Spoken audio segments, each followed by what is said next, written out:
Hi YouTube friends. Well, today I'm going to be replacing the front disc pads on my 2000 Explorer. I've been putting this job off all summer because I was working on the 1800s house, and now that it's in the middle or pretty close to the middle of fall, and winter will be coming upon us within a matter of a couple of months. I need to get this done. So we already had some snow, so I need to get this done. Out here where I live at, the roads are mostly rural roads, and a lot of them don't get plowed.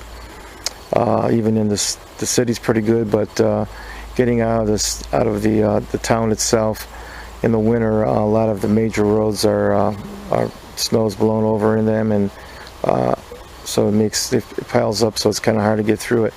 So this should be a fairly easy job. I never did an SUV before, but I did a lot of Fords. I don't believe I need to replace the rotors. The rotors look good.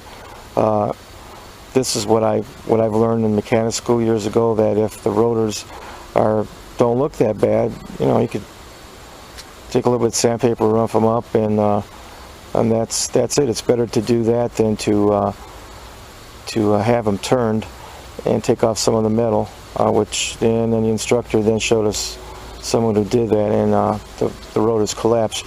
Nowadays they don't really turn rotors too much. I suppose you can still get it done somewhere, but the price of rotors went down quite a bit, so usually they're just replaced. So these rotors are probably $40-50 a piece, so I'm going to take a look at them and see if they need replacing. So here we go, let me get started. For this job, I will be using my Husky half-inch drive impact wrench.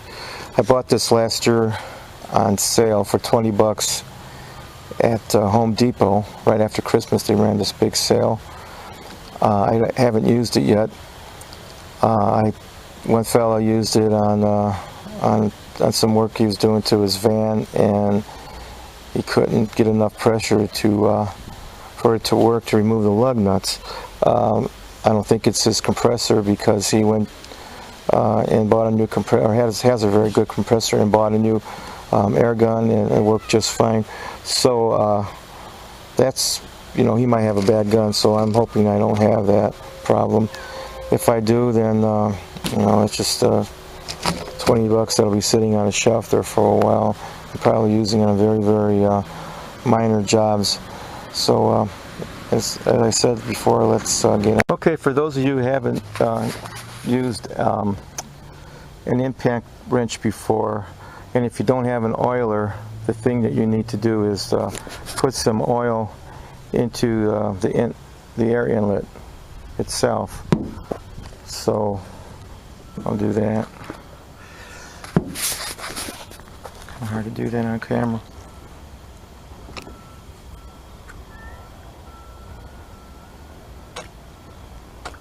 You don't need too much, just enough. And then there's a place to oil it here. It seems like I have to get a hex wrench to remove that fitting. So I am not going to do that right now. There's also settings on these. I've only owned 2 of these, and I think they're all the same, but I set this on the highest one. Highest setting goes from 1 through 4. I'm going to go look for some hex wrenches so I can do some oiling here before I use. Okay, the SUV has a hub here that covers all the lug nuts up, which is a pretty good idea. That way they won't rust. It's easy to remove. You just pop off the cap here. Just a plastic cap, I believe. Yeah. And it'll expose the lug nuts. There we go. But of course, as usual, as these things happen, it looks like they might have been exposed to the rain or something for a while, or got some moisture in it. Then always keep your hubcap or nearby so you can put your lug nuts in it when you're when you take them off. Okay, they say for other videos that this uses a 19 millimeter socket, impact socket. I don't have a millimeter impact socket, so I'm going to just use a 3/4 inch.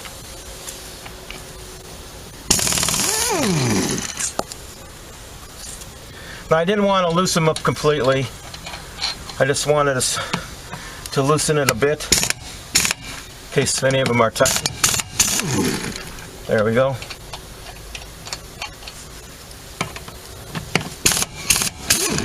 Sometimes the hardest part of the job is actually trying to get the lug nuts off. This can be a major issue. Oh, I got a bad one.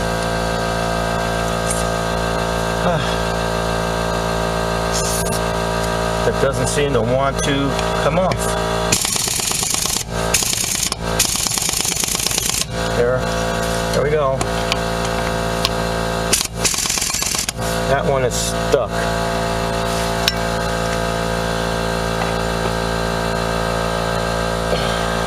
In fact, it's stuck pretty bad, and I'll probably have to stop this video for now and try to get that off with a lug wrench or something, or another wrench. So actually I had to use a ratchet wrench.